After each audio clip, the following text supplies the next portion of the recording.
de la programación de las 95 tesis de Lutero.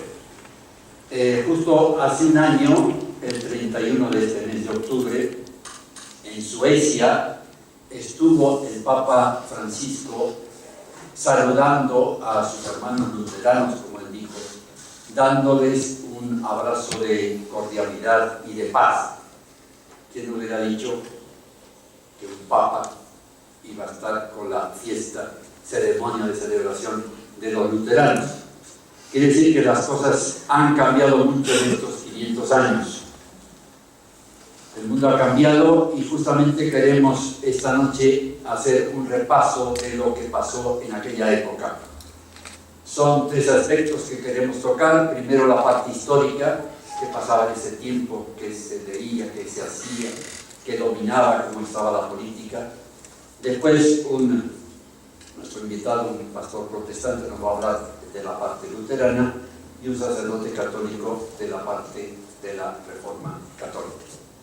Así que empezamos sin más. Como siempre, una recomendación a la técnica, que no nos falle esta noche. Así que por favor, crucen los dedos, que todos salgan. Hace 500 años, pues, Lutero fue un personaje muy importante, pero también lo fue Carlos. Carlos, hijo de Felipe el Hermoso y de Juana la Loca.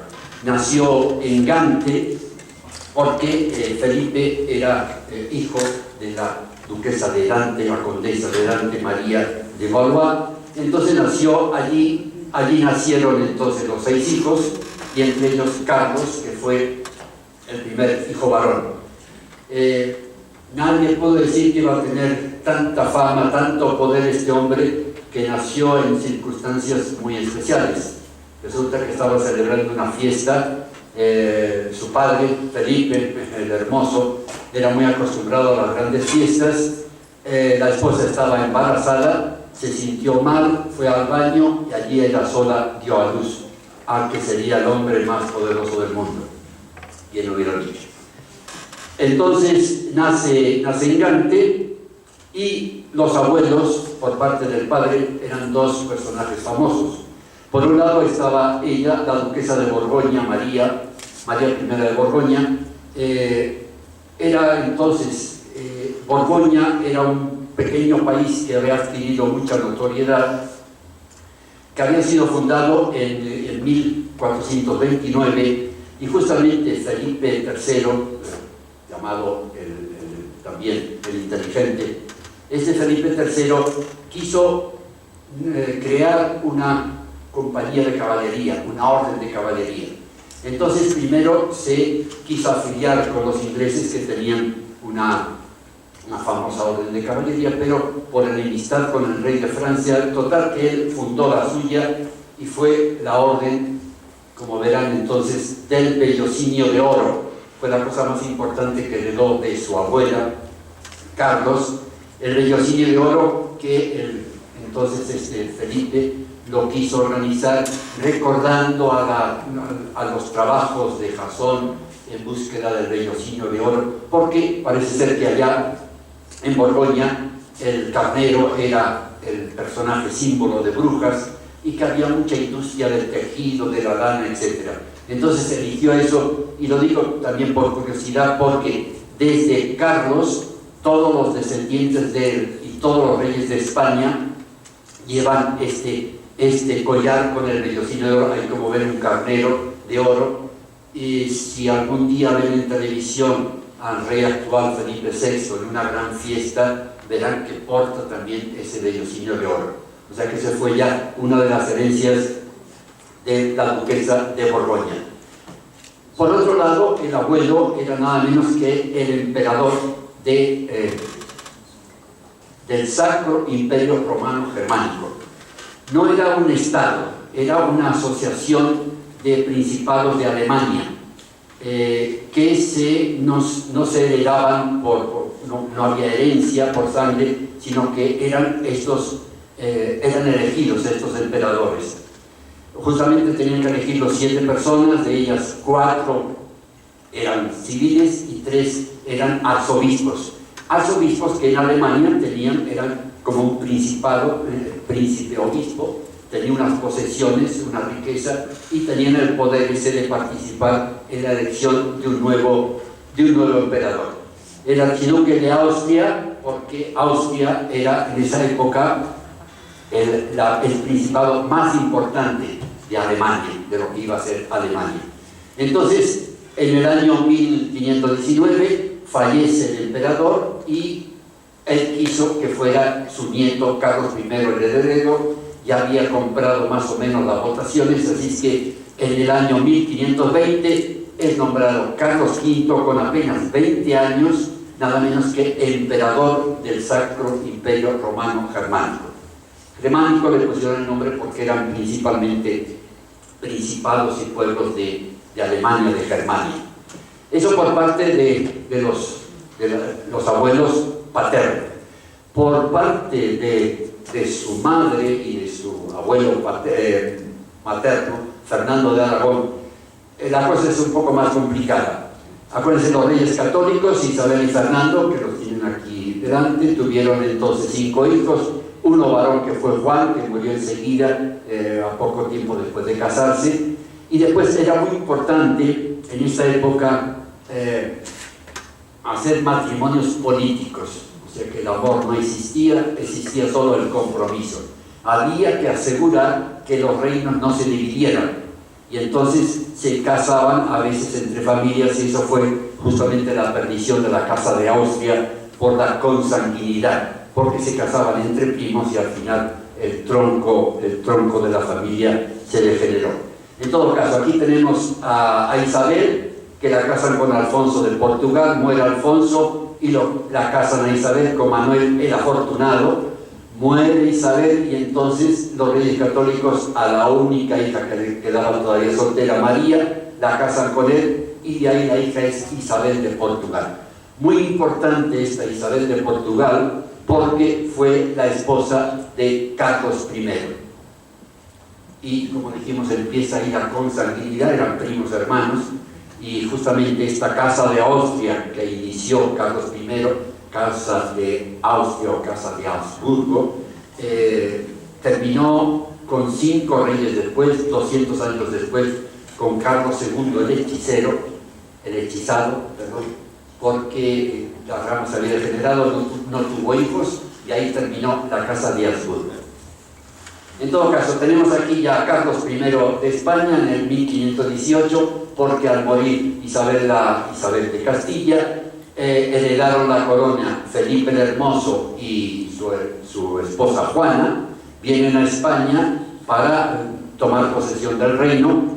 En ese entonces Fernando de Aragón, que no estaba muy de acuerdo con Felipe el Hermoso y con Juana, su hija, entonces quiso casarse, a los pocos meses quiso casarse otra vez, y se casó con una hija, nieta del rey de Francia, que tenía 18 años.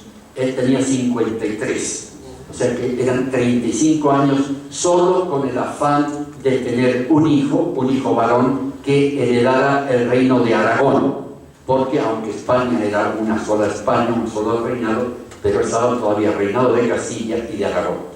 Le dio a esta Germana de Foix, que es la muchachita con la que se casó, le dio un primer hijo que falleció enseguida, y después parece ser que él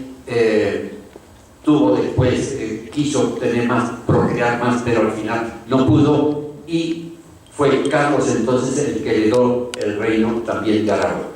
Quiere decir entonces que Carlos I de España y V de Alemania hereda por parte de la abuela paterna lo que es Países Bajos, Flandes, toda esta región, por parte del abuelo paterno todo lo que era Alemania y principalmente Austria, que Austria sí que era de ellos, y después el Imperio Alemán, todos los demás principados. Por parte de su abuelo materno, Fernando hereda todo Aragón, Islas Baleares, Cerdeña, todo el reino de Nápoles y Sicilia, o sea que era casi dueño del Mediterráneo, lo que era España. Precisamente, justo ven, ahora que estos días que estamos hablando de tantos problemas de Cataluña, fíjense que si Fernando de Aragón hubiera tenido un hijo varón, entonces no se hubiera unido con Castilla, Carlos no hubiera heredado Castilla y quizás el camino de Barcelona, que estaba incluida en el Reino de Aragón, hubiera tenido otro destino. Pero justamente hace 500 años se logró la unión y por primera vez en la historia, segunda vez, la primera fue con los visigodos, por segunda vez en la historia España ya era un país con un solo monarca, con un solo rey, una sola religión y también un solo idioma. Por parte entonces de la madre, hereda no solo el reino de Castilla, sino una serie de ciudades en el norte de África. Entre ellas, si pueden leer ahí, está Melilla, Melilla, que es una ciudad que todavía hoy día pertenece a España, desde hace 500 años. O sea que es una posesión que España quiere defender, así como Serbia. Y además de estos reinados en España, estaba todo lo que se había conquistado ya en el continente americano, que tenemos ya el virreinato de Nueva España y en el sur el virreinato de Perú. Quiere decir que entonces se convirtió de pronto en el personaje, en el emperador de casi toda Europa. Eso cuando tenía apenas 30 años.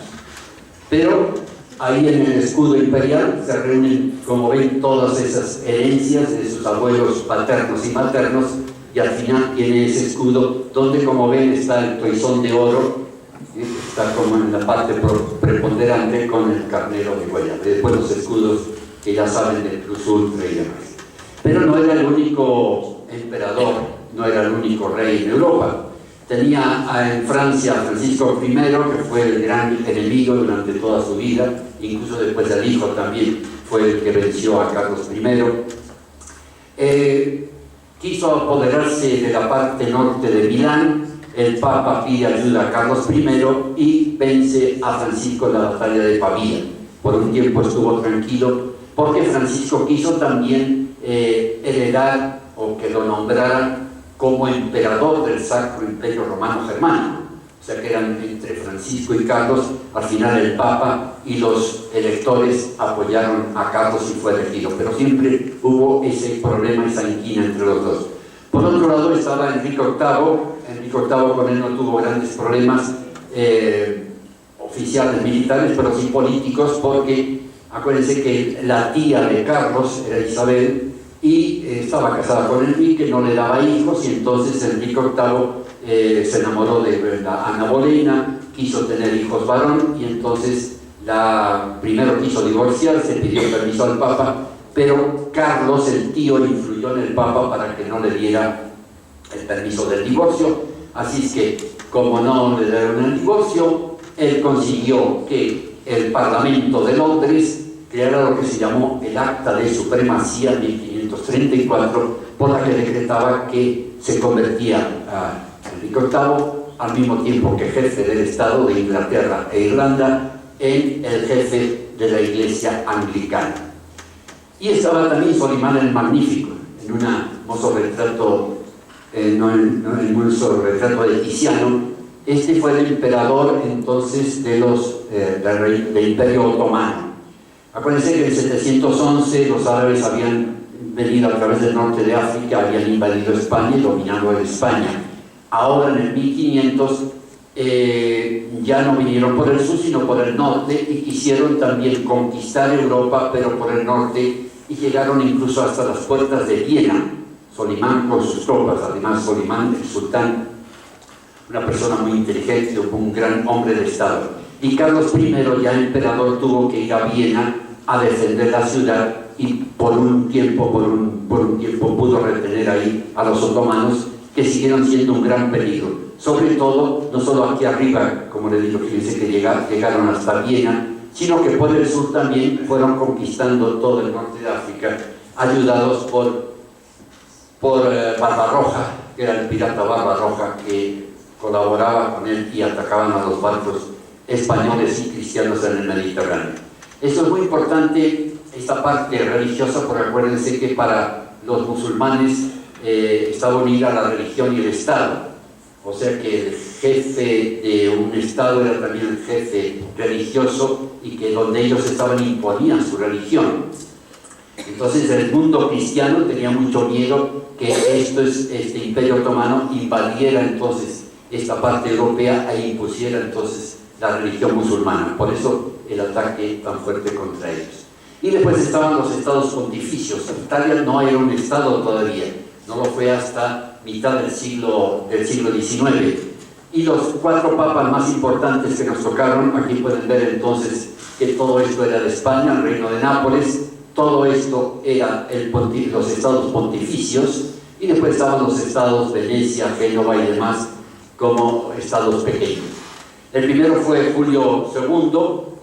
Julio II fue el que mandó ya construir la capilla Sistina y empezó con los trabajos de la Basílica de San Pedro. Le siguió León X, que fue el que excomulga a Lutero, vamos a decirlo después. Clemente VII es el que le tocó toda la peor parte, llamaban que era el papa desgraciado, lo decían en Italia, porque le tocó todo lo peor. Tuvo que soportar el sacro de Roma y escaparse al castillo de Sant'Angelo. Tuvo que coronar, aunque no lo quería, Carlos V en Bolonia, y fue el que tuvo que negarle el divorcio a Enrique VIII.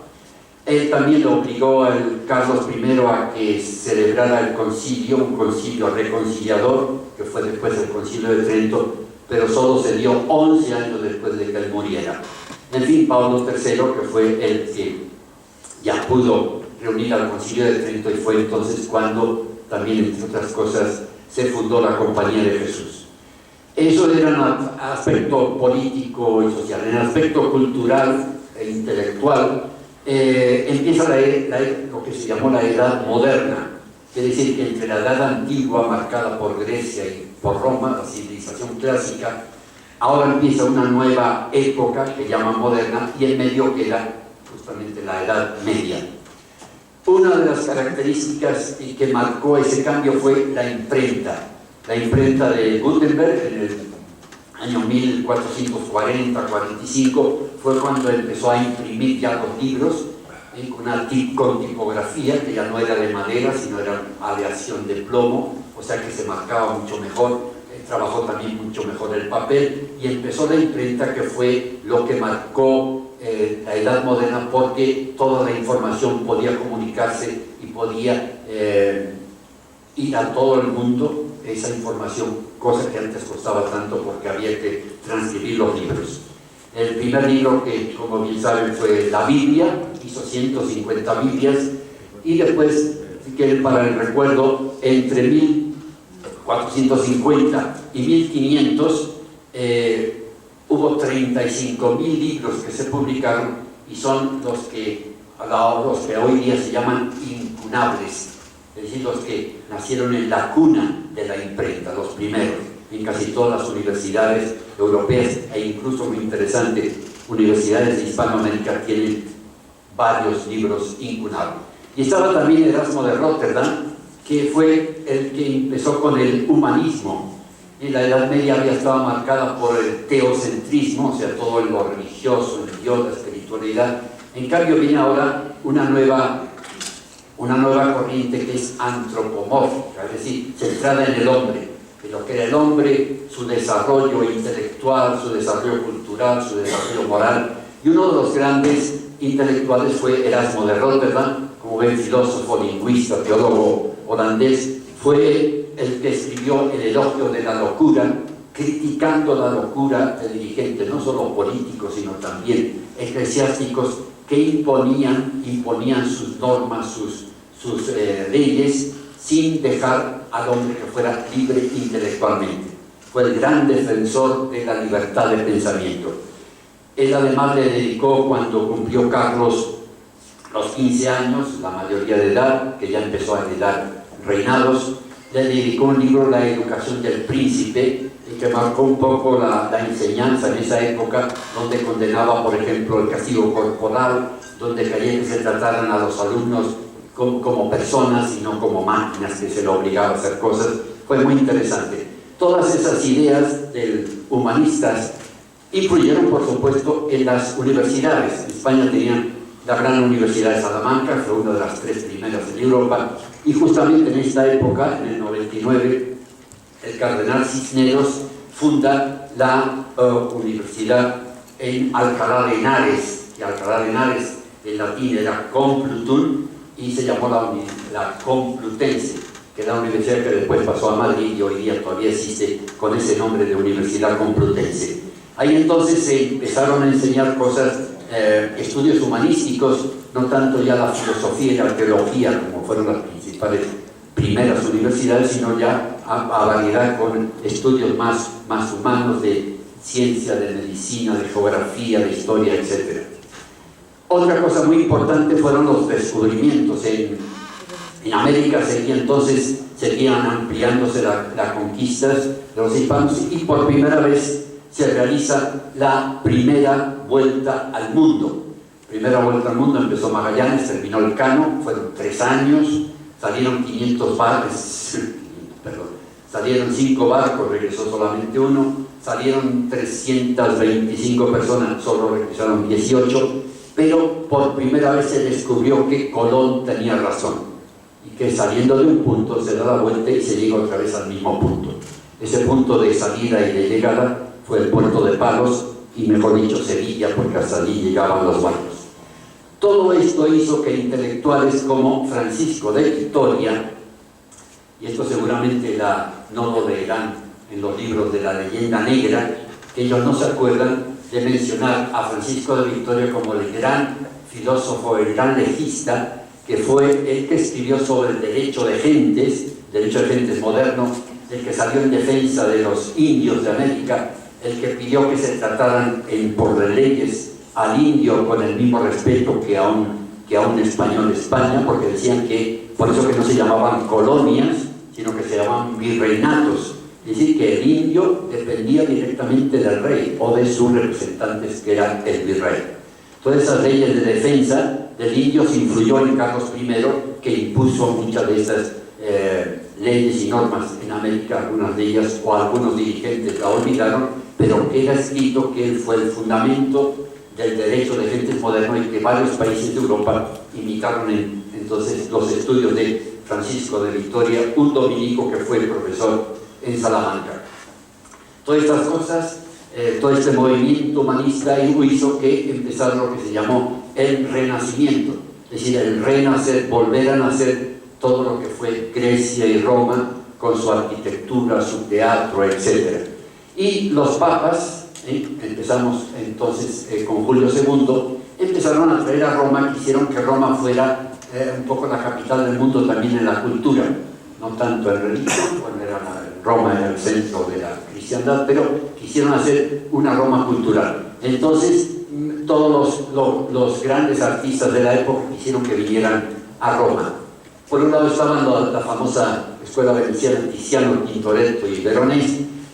Justamente una de las características de esta época era marcada por el humanismo, la afición por el retrato. Había que aparecer, ya ven, esto es un autorretrato, son 2 autorretratos, había que aparecer la cara, la figura de las personas, no tanto como espectáculo, con paisajes, sino también la personalidad de cada uno por el centro de la... Entonces, Papa trae a Rafael a Roma, que pinta las estancias del Vaticano, entre ellas esta famosa, la escuela de Atenas. Miguel Ángel fue el que le hizo toda la Capilla Sistina, el que hizo el Moisés para la tumba del Papa Julio II, fue el que empezó a construir la Basílica de San Pedro. Después estaba también Leonardo da Vinci, que lo mandaron traer acá a Roma, y que nunca supo por qué lo habían llamado, así que el pobre, así se quedó. Y después estaba el tema de las indulgencias. Porque los papas necesitaban mucho dinero para construir esa construcción. Primero habían derruido una basílica, la Basílica Constantiniana, que es donde estaban los restos de San Pedro. Acuérdense que Roma fue muy importante porque allí fue San Pedro, Pedro el apóstol, allí fundó su iglesia, allí murió y entonces quedó como el centro de la cristiandad. Estaba esta basílica que Julio II la mandó derrumbar y construir ya lo que sería entonces el Vaticano. Claro, para obtener dinero, pues se le ocurrió a alguno enterar eso de las indulgencias. es decir, que dar dinero y le daban indulgencia para perdonar pecados de mal, como algunos de ellos lo interpretaron. Sobre todo, Alberto de Brandeburgo, que fue uno de los príncipes electores, príncipes de la Iglesia, pero príncipe elector en Alemania, que encargó a Johann Terzel, el dominico, que predicara la venta de estas indulgencias, y todo eso sería gestionado por el Banco de los Fugger. Eran alemanes. El Papa Julio II se arruinó con ellos porque le pidió dinero prestado para construir las construcciones en Roma. Incluso Carlos I también se quedó perdió todo el dinero, todo el oro que nos vino de Bolivia y demás. Todo se perdió en las batallas a través de este Banco de los Fugger, que se quedaron, por supuesto, con muy buenos intereses. En todo este ambiente político, religioso, cultural, aparece un fraile agustino en Alemania, que en el año 1511 hace una peregrinación a Roma, a pie por supuesto, y ve esta ciudad que está en todo por construirse. Habían derribado la basílica famosa con protesta de muchos romanos, empiezan a construir. Todo eso le llamó mucho la atención. Funcionaba mucho la simonía, es decir, la venta de cosas sagradas. Me acuerdo de Simón el Mago, que fue el que quiso comprarle a Pedro el poder de hacer milagros y de dar el Espíritu Santo. Entonces ahí se vendían puestos, se vendían empresas religiosas. Todo eso le llamó mucho la atención y le escandalizó supuestamente. Regresa entonces a Alemania y se entera también del tema de las indulgencias, y justamente el 31 de octubre, hace ahora 31, este mes de octubre, hace ahora 500 años, fue cuando plantó esas 95 tesis. Cuenta la historia que colgó esas 95 tesis, no está muy demostrado. En todo caso, él escribió esas 95 tesis, se las mandó al Papa, se las mandó al arzobispo, quien dependía de él, a algunas universidades y a algunos amigos.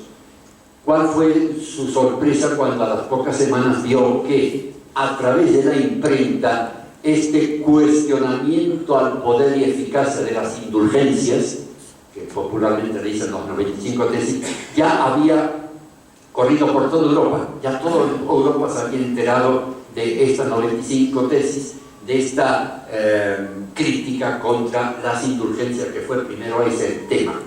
Entre ellas me llamó mucho la atención la 27, una de las tesis 27, que decía, criticando a aquellas personas que decían que al dejar una moneda en una caja, al sonar suena un alma y se va al paraíso. Era una de las críticas que mandaba en estas 95 tesis. Quiere decir entonces que eso que fue primero un conflicto personal de él se convirtió en un gran conflicto religioso, porque después ya empezó a investigar más y ya trató el tema de la fe, de la gracia, de la muerte, de la condena, etc. Y ya se convirtió en un gran conflicto religioso con carácter también nacionalista, porque los príncipes alemanes, dueños de ciudades, criticaban mucho las posesiones de la Iglesia en Alemania.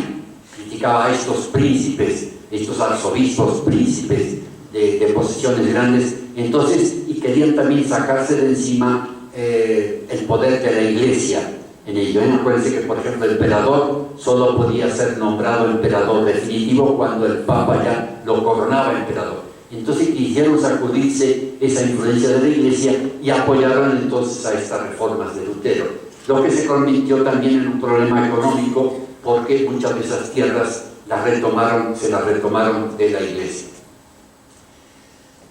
Carlos, justo cuando hace 500 años el Lutero proclamó esas 95 tesis, un mes antes había llegado Carlos I a España para ser rey, o sea que apenas tenía 17 años. Justo cuando convirtió los 20 años, 1520, fue cuando ya fue confirmado emperador de Alemania y quiso participar, porque una de las premisas de los emperadores del Sacro Imperio Romano justamente por el título sacro, era defender la religión cristiana. Entonces para él fue una cosa